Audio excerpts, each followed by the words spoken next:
한국은 끔찍한 나라야. 시끄러운 K-팝, 이상한 팬덤, 매운 음식. 난 절대 그런 문화랑 섞이고 싶지 않아. 파리의 한 여성이 던진 이 말은 2년 뒤 완전히 다른 고백이 됩니다. 이제 난 한국 없인 살 수 없어. 여기가 내 진짜 집이야. 도대체 무슨 일이 있었던 걸까요? 파리의 엘리트 저널리스트였던 그녀가 자신이 가장 혐오하던 나라에서 인생의 전환점을 맞이하기까지의 이야기를 시작합니다. 안녕하세요. 저는 파리에서 활동하는 패션 문화 저널리스트 클레어입니다. 32살이에요. 프랑스에서 가장 큰 문화 매거진의 수석 에디터로 일하고 있었죠. 제 전문 분야는 패션과 라이프스타일 트렌드 분석입니다. 10년 동안 저는 프랑스 최고의 저널리스트가 되기 위해 열심히 달려왔어요. 그리고 마침내 꿈에 그리던 기회가 올 것 같았습니다. 뉴욕 특파원 자리 말이에요. 본사에서도 제가 유력한 후보라는 이야기가 돌았죠. 그날도 평소처럼 파리의 한 카페에서 아침 커피를 마시고 있었습니다. 그때 회사 메일이 한 통 왔어요. 편집장 마르셀이 보낸 내용이었어요. 클레어 씨, 다음 주부터 서울지사로 발령됩니다. 최근 한국이 글로벌 트렌드의 중심으로 떠오르고 있어 K컬처에 대한 보도를 확대하기로 했습니다. 뉴욕이 아닌 서울행을 결정한 이유입니다. 잘 부탁드립니다. 커피가 식어가는 줄도 모르고 그 메일만 계속 읽었어요. 뉴욕이 아닌 서울이라니. 저는 그동안 뉴욕 특파원을 꿈꾸며 살았습니다. 패션과 문화를 다루는 저널리스트로서 뉴욕만큼 완벽한 도시가 있을까요? 한숨이 절로 나왔습니다. 저는 아시아 문화가 싫었어요. 특히 한국이요. 시끄러운 K-팝, 매운 음식, 이상한 팬덤 문화 모든 게 과장되어 보였죠. 클레어, 한국은 정말 멋진 나라야. 한번 가보면 어때? 남자친구 피에르의 말이 떠올랐습니다. 피에르는 한국 문화를 좋아했어요. 하지만 전 단호하게 거절했었죠. 난 그런 문화에 관심 없어. 인터넷을 열어보면 한국에 대한 부정적인 뉴스만 보였습니다. 과로, 사회, 여성차별, 배타적인 문화. 모든 게 저를 불안하게 만들었어요. 클레어 미안해, 더 이상은 안 될 것 같아. 발령 소식을 들은 날 밤 피에르가 전화로 이별을 고했습니다. 우리 너무 다른 것 같아. 난 내가 조금만 더 유연했으면 했는데 항상 내 방식대로만 하려고 하고. 미안해. 말문이 막혔습니다. 반박하고 싶었지만 피에르의 말이 어느 정도 맞다는 걸 알았죠. 제가 얼마나 고집스러웠는지 그제야 깨달았어요. 한국은 이제 제게 더욱 끔찍한 곳이 되었습니다. 가기 싫은 나라, 피하고 싶은 문화. 거기다 이런 상황에서 혼자 가야 한다는 게 저를 더욱 우울하게 만들었죠. 12시간의 비행 끝에 인천공항에 도착했습니다. 피곤함에 몸이 천근만근이었죠. 입국장을 빠져나오자마자 제 눈앞에 펼쳐진 한국의 첫인상은 그저 복잡하고 시끄러웠습니다. 택시 타려면 어디로 가야 하지? 안내 표지판은 한글과 영어가 표기되어 있었지만 피곤한 눈에는 그저 낯선 문자들만 어지럽게 춤추는 것 같았어요. 간신히 택시 승강장을 찾아 줄을 섰습니다. 서울 마포구로 가주세요. 택시에 올라타자마자 영어로 말했죠.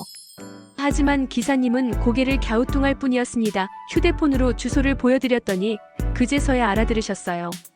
아니 대체 이게 무슨 선진국이래?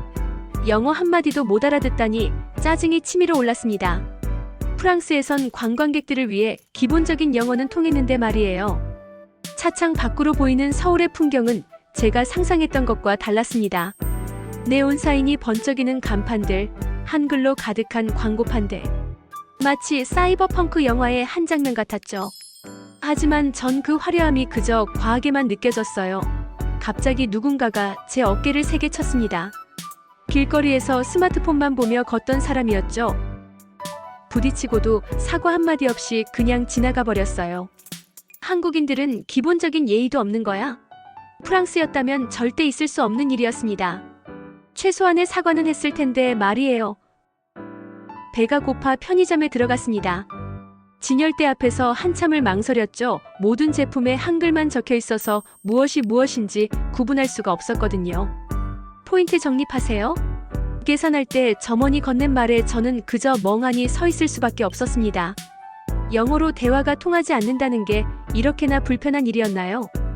호텔에 도착했을 때는 이미 해가 저물어 있었습니다. 프론트의 직원이 환한 미소로 맞이해 주었지만 전 그저 형식적인 친절이라고 생각했죠. 어서 오세요. 클레어님 프랑스에서 오신 거죠? 비행기 타시느라 많이 피곤하시겠어요. 직원의 친절한 말에도 전 무뚝뚝하게 대답했습니다. 그냥 열쇠만 주세요. 룸서비스로 저녁을 시켰습니다. 메뉴판에 있는 서양식 파스타를 골랐죠. 한국 음식은 시도조차 하고 싶지 않았어요. 창밖으로 보이는 서울의 야경은 분명 아름다웠을 텐데 제 눈에는 그저 소음 공해처럼 느껴졌습니다. 수많은 빌딩의 불빛들이 마치 저를 조롱하는 것만 같았어요. 침대에 누워 천장을 바라보며 생각했습니다. 역시나 한국은 내가 싫어했던 나라 그대로야. 여기서 어떻게 버티지?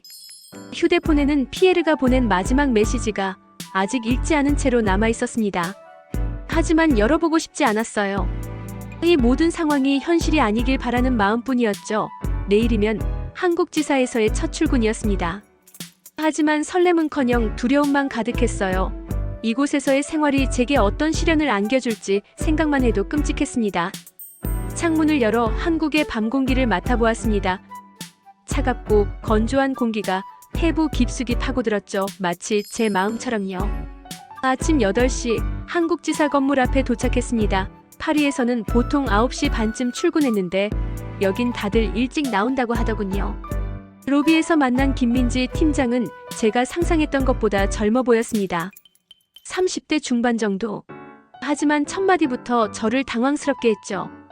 클레어 씨, 앞으로 잘 부탁드립니다. 아침 회의가 있으니 서둘러 주세요. 뭐라고요?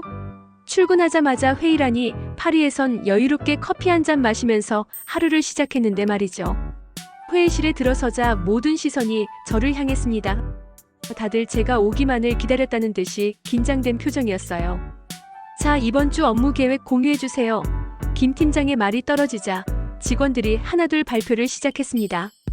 모두가 김 팀장의 눈치를 보며 말하는 게 보였죠. 마치 학교 수업 같았어요. 클레어 씨도 이번 주 계획 말씀해 주시겠어요? 갑작스러운 요청에 저는 말을 더듬었습니다. 저는 아직 적응 기간이라서. 김 팀장의 표정이 굳어졌어요. 적응은 업무하면서 하시면 됩니다. 내일까지 계획서 제출해 주세요. 파리였다면 있을 수 없는 일이었죠. 신입이든 경력직이든 적응할 시간은 충분히 주었으니까요.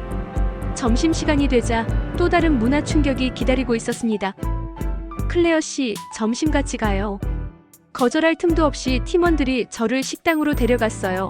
파리에선 점심시간만큼은 혼자만의 시간을 가질 수 있었는데 여긴 그것조차 허락되지 않는 모양이었죠. 클레어 씨는 한국 음식 처음이시죠? 김치찌개 드셔보세요. 팀원들은 친절을 베푼다고 생각했겠지만 저에겐 그저 강요로 느껴졌습니다. 매운 음식을 좋아하지 않는다고 했는데도 자꾸 한국 음식을 권하는 게 불편했어요. 오후 회의에선 더 큰 충격을 받았습니다. 이 기획안은 좀 약한 것 같은데 다들 어떻게 생각하세요? 김 팀장이 물었지만 아무도 먼저 의견을 내지 않았어요. 다들 서로 눈치만 보다가 결국 김 팀장의 의견에 고개를 끄덕였죠. 파리지행의 시각에서 보면 제가 의견을 내려고 하자 김 팀장이 말을 자르더군요. 클레어 씨, 한국 시장을 먼저 이해하시는 게 좋겠어요. 화가 났습니다. 10년 경력의 제 전문성은 아무런 가치가 없다는 듯한 말투였으니까요. 퇴근 시간이 되어도 아무도 자리를 뜨지 않았습니다. 저만 혼자 가방을 챙기자 다들 이상한 눈으로 쳐다보더군요. 클레어 씨, 회식 있어요. 오늘은 꼭 참석하셔야 해요. 정중히 거절했습니다. 죄송하지만 피곤해서. 결국 팀원들의 실망한 표정을 뒤로 한 채 빠져나왔어요. 엘리베이터에서 만난 다른 팀 직원들이 저를 힐끗 보며 수군거렸습니다. 한국어는 한마디도 알아들을 수 없었지만 그들의 표정과 눈빛만으로도 저를 좋지 않게 평가하고 있다는 걸 알 수 있었죠. 호텔로 돌아와 샴페인을 시켰습니다. 한 잔, 두 잔. 취기가 오르자 울음이 나왔어요. 이렇게 숨막히는 곳에서 어떻게 지내야 할지 막막했습니다. 파리의 회사 동료에게 메시지를 보냈어요. 여기선 창의성이고 자율성이고 다 없어. 그냥 위에서 시키는 대로 하면 돼. 하지만 동료의 답장은 의외였습니다. 넌 항상 성급하게 판단하잖아. 좀 더 시간을 가져봐. 창밖으로 보이는 서울의 야경이 처음보다는 조금 덜 낯설어 보였습니다.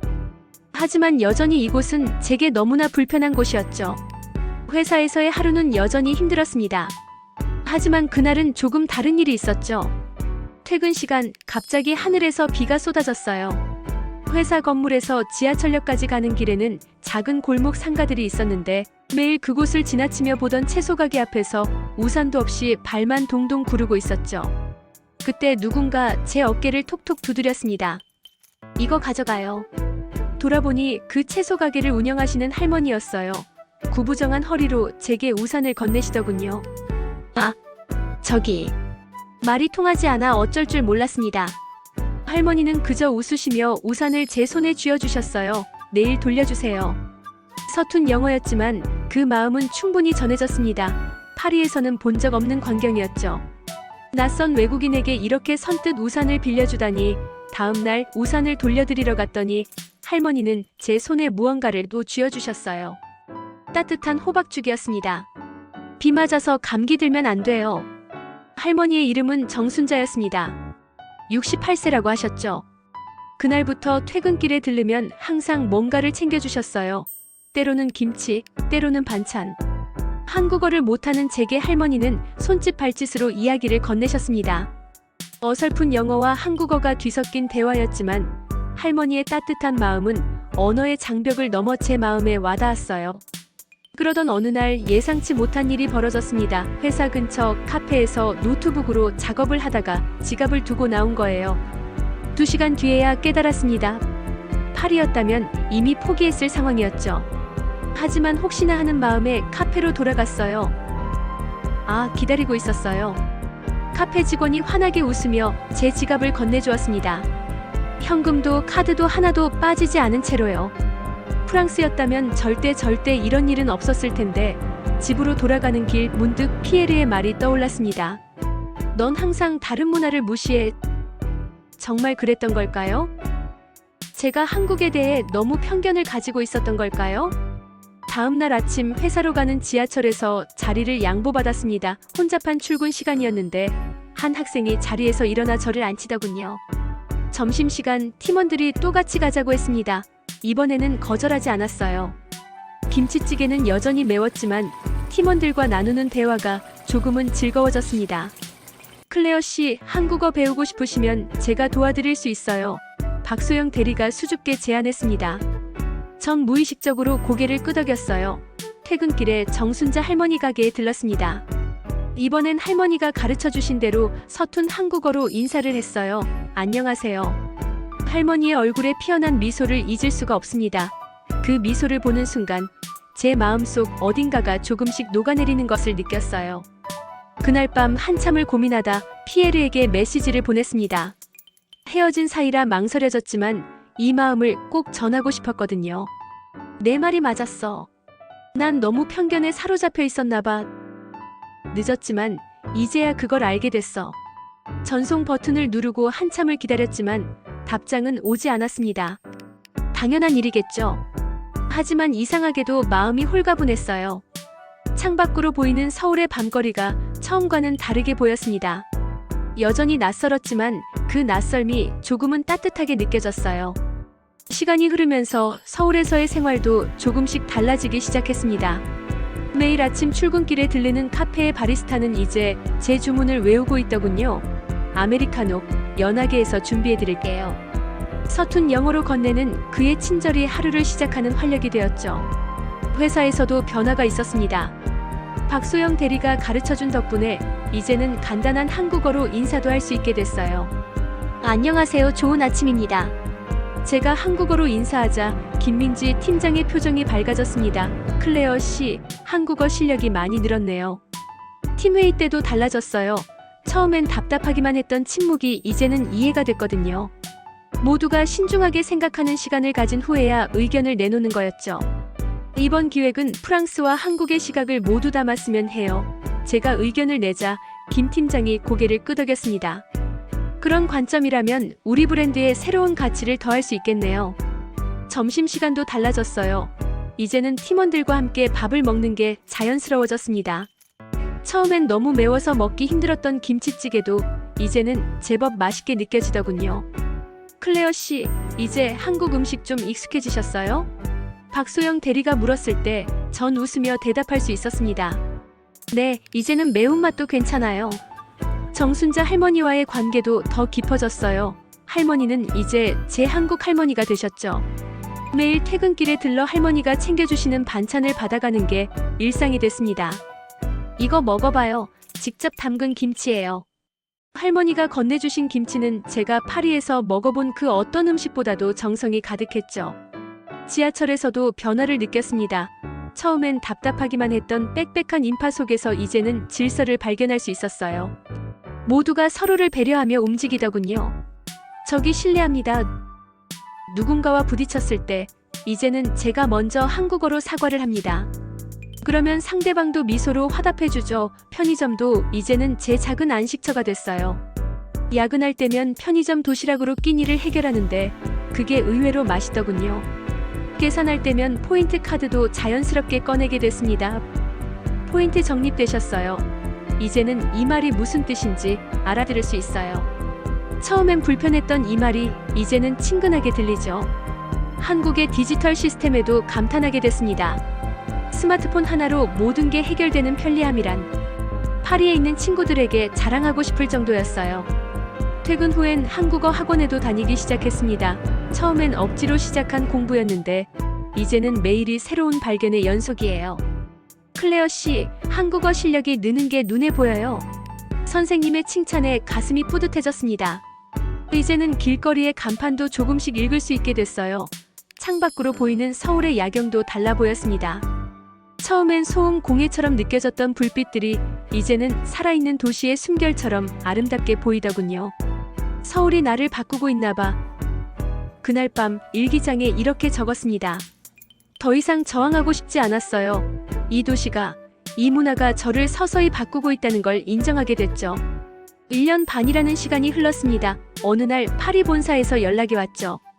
클레어, 이제 파리로 복귀할 때가 됐어요. 한국에서의 생활이 이제 막 편해지려던 참이었는데 마음 한켠이 무거웠지만 결국 짐을 쌌습니다.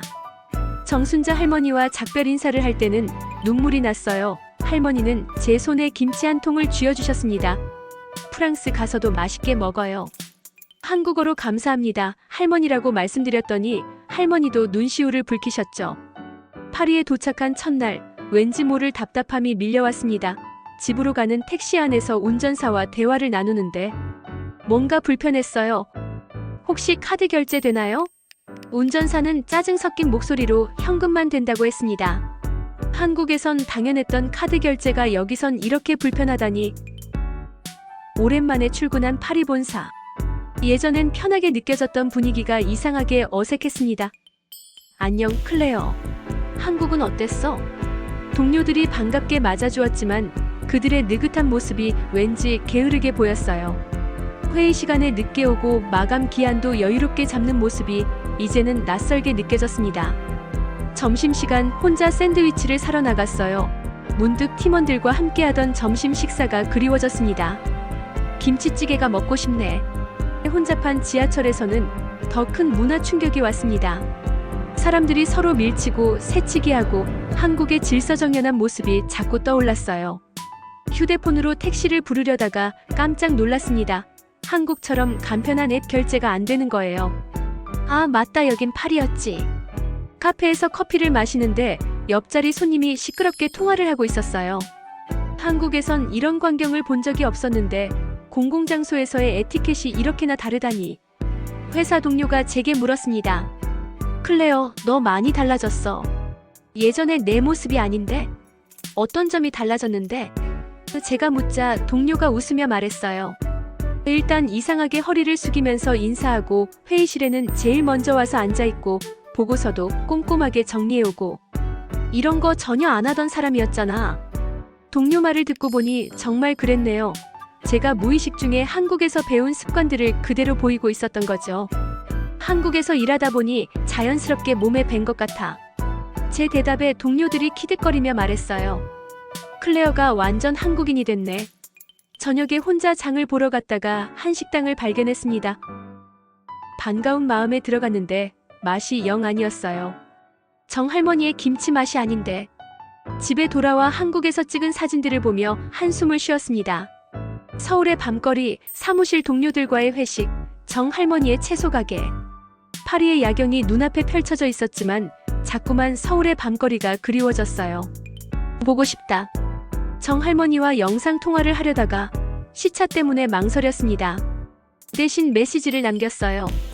할머니 잘 지내시죠? 파리는 이상하게 낯설어요.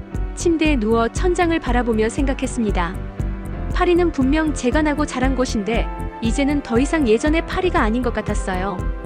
돌아오긴 했지만 제 마음은 여전히 서울의 어딘가에 남아있는 것 같았습니다. 1년 반 동안의 서울 생활은 저를 완전히 다른 사람으로 바꿔놓았나 봐요. 클레어, 차 한잔 할래? 동료가 카페로 초대했지만 전 고개를 저었습니다. 주말이면 정할머니께 안부 전화를 드리는 게 습관이 되어서 그 시간만큼은 꼭 비워두려고 했거든요. 할머니 건강은 어떠세요? 전화로 할머니 목소리를 들을 때면 1년 반 동안 매일 들렀던 그 골목이 눈앞에 그려지는 것만 같았어요. 회사에서도 변화가 눈에 띄었어요. 파리 본사의 비효율적인 시스템이 보이기 시작했거든요. 이 부분은 한국처럼 시스템화하면 좋을 것 같아요. 디지털 전환도 한국의 사례를 참고하면. 회의 때마다 한국 이야기를 꺼내는 제가 되었습니다. 동료들은 절 놀리듯 말했죠. 클레어는 이제 완전히 한국인이 다 됐네. 농담처럼 들렸지만 어쩌면 정말 그런지도 모르겠어요. 퇴근 후에는 한국 드라마를 보는 게 일상이 됐습니다. 전에는 이해할 수 없었던 정서들이 이제는 마음 깊숙이 와닿았거든요. 주말이면 파리의 한인마트를 찾아다녔어요. 정할머니가 담가주신 마지막 김치가 떨어져 가고 있었거든요. 한국에서 온 김치는 다 떨어졌어요. 마트 직원의 말에 가슴이 철렁했습니다. 김치 하나 때문일까요? 그 순간 깨달았어요. 제가 그리워하는 건 단순히 음식이 아니었다는 걸. 결정적인 순간이 찾아왔습니다. 파리 본사가 새로운 프로젝트를 제안했어요. 뉴욕 지사로 가는 건 어때요? 예전부터 원하던 거잖아요. 잠시 망설였습니다. 뉴욕이라니. 한때는 제 꿈이었던 곳이죠. 하지만 이상하게도 가슴이 뛰지 않았어요. 그날 밤 오랜만에 피에르를 만났습니다. 난 내가 한국을 이렇게까지 좋아하게 될 줄은 몰랐어. 나도 몰랐어. 근데 이제는 확실해. 내가 있어야 할 곳이 어딘지. 피에르는 따뜻하게 웃어주었어요. 넌 결국 찾았구나. 내가 진짜 행복해할 수 있는 곳을. 다음 날 전 사직서를 냈습니다. 그리고 서울의 여러 회사에 이력서를 보냈죠. 놀랍게도 답장이 빨리 왔어요. 제가 한국에서 쌓은 경험을 높이 평가해 준 겁니다. 한국과 프랑스의 문화를 모두 이해하는 인재가 필요했어요. 면접관의 말에 가슴이 뭉클했습니다. 처음 한국에 갔을 때는 제게 걸림돌처럼 여겨졌던 문화적 차이가 이제는 제 강점이 된 거예요. 서울행 비행기 표를 예매하는 순간 눈물이 났습니다. 기쁨의 눈물이었죠. 이제 저는 제가 진정으로 있어야 할 곳으로 돌아가고 있었으니까요. 정할머니께 전화드렸습니다. 할머니, 저 이제 정말 돌아가요. 할머니의 목소리가 떨렸습니다. 저도 목이 메었어요. 파리의 마지막 밤 에펠탑을 바라보며 생각했습니다. 더 이상 이곳이 집이 아니라는 게 슬프지 않았어요. 제 진짜 집을 찾았으니까요. 다시 한국으로 돌아온 지 벌써 6개월이 지났습니다. 이번에는 모든 게 달랐어요. 그때를 떠올려보면 다시 인천공항에 발을 디뎠을 때부터 달랐던 것 같아요. 한글로 가득한 안내판이 더 이상 낯설지 않았고 오히려 반가웠거든요. 안녕하세요, 택시기사님. 마포구로 가주세요. 한국어로 말씀드리자 기사님이 환하게 웃으셨어요. 한국어를 참 잘하시네요. 첫 출근 날 새로운 회사 동료들이 반겨주었습니다. 프랑스계 회사에서 오셨다고요? 와, 저희한테 많이 알려주세요. 이제는 제가 가진 양쪽 문화의 경험이 큰 자산이 되었어요. 회의에서도 한국과 프랑스의 장점을 접목한 아이디어를 자신있게 제안할 수 있었죠. 한국의 빠른 의사결정과 프랑스의 창의적인 기획을 합치면 어떨까요? 팀장님이 고개를 끄덕이셨습니다. 클레어 씨가 있어서 다행이에요. 우리 팀의 시야가 더 넓어지는 것 같아요. 정할머니는 제가 돌아온다는 소식을 듣고 채소 가게 앞에서 기다리고 계셨어요. 클레어가 진짜 돌아왔네. 할머니 품에 안겼을 때 진짜 집에 돌아왔다는 느낌이 들었습니다. 할머니는 여전히 매일 반찬을 챙겨주셨고 저는 주말마다 할머니 가게 일을 돕는 게 일상이 됐어요. 클레어 씨, 오랜만이에요. 프랑스는 잘 다녀오셨어요? 편의점 직원, 카페 바리스타, 심지어 아파트 경비 아저씨까지. 이제는 모두가 제 이웃이 되었죠. 한국에서의 두 번째 생활은 더 풍성해졌습니다. 이제는 회식 자리에서도 웃으며 건배를 외칠 수 있게 됐고, 김치찌개는 제 소울푸드가 되었어요. 매운 음식도 이제는 잘 먹게 됐습니다. 오히려 파리에 있는 친구들에게 한국의 매운 라면을 선물로 보내주곤 하죠. 클레어, 넌 이제 완전히 한국인이 된 것 같아. 파리의 친구들이 농담처럼 던진 말이지만 전 진심으로 고개를 끄덕였어요. 한국의 빠른 배달 문화, 편리한 대중교통, 24시간 열린 편의점. 이런 것들이 이제는 제 삶의 당연한 일부가 되었습니다. 퇴근 후에는 한국어 학원에서 고급 과정을 공부하고 있어요. 이제는 회의에서도 한국어로 발표할 수 있게 됐죠. 주말이면 동료들과 한강에서 치맥을 즐기고 새벽에 노래방에 가는 것도 자연스러워졌어요. 처음엔 이해할 수 없었던 문화가 이제는 제 삶의 즐거움이 되었습니다. 서울의 밤거리를 걸으며 생각했어요. 2년 전 처음 이곳에 왔을 때의 저를 떠올리면서요. 넌 정말 많이 달라졌구나, 클레어. 한국에 대한 편견으로 가득 찼던 그때의 저는 이렇게 행복한 지금의 모습을 상상이나 할 수 있었을까요? 문득 피에르에게 메시지를 보냈습니다. 있잖아, 난 지금 세상에서 가장 행복한 사람인 것 같아. 내가 있어야 할 곳을 찾았거든. 창밖으로 보이는 서울의 야경이 반짝였습니다. 이제 이 불빛들은 더 이상 낯설지 않아요. 이곳이 바로 제 집이니까요.